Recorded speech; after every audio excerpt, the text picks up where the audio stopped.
So on this one, I'm going to be answering your guys' questions, whether you post a question in my recent video, my shorts channel, or on my community post on my DJ Scandalous main channel.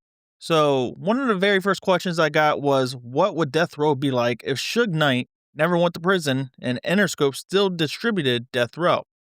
Well, my overall opinion is that it probably would basically be the same because we've seen what would happen when Tupac was dead. Dr. Dre wasn't part of the label anymore. Snoop Dogg was going to No Limit, so you may still have Snoop Dogg there in the mix if Suge Knight did not go to prison. So would Snoop Dogg be a main figurehead, a president, a CEO of Death Row? I don't know because that never happened.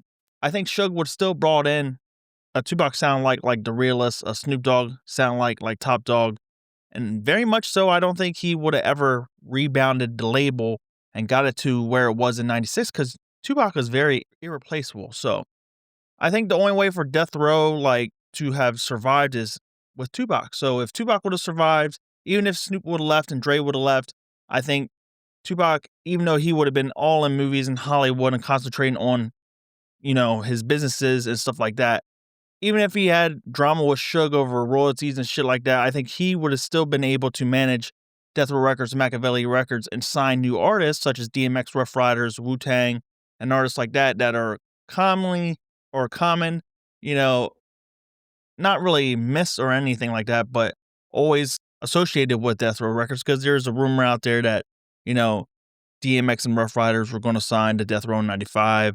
And we have pictures of Pac with Irv Gotti in 94. So it makes a lot of sense there that Pac would have signed all these other artists. And maybe he would have brought in Big Daddy Kane and artists from the 80s and rejuvenated their career the same way he was doing for MC Hammer. So, long story short, I think Death Row would have still plummeted with Suge Knight still out of prison. But maybe we would have got better Tupac music. Maybe if he wouldn't have got sued by Afeni, we would have got better remixes or original versions. So, there's that.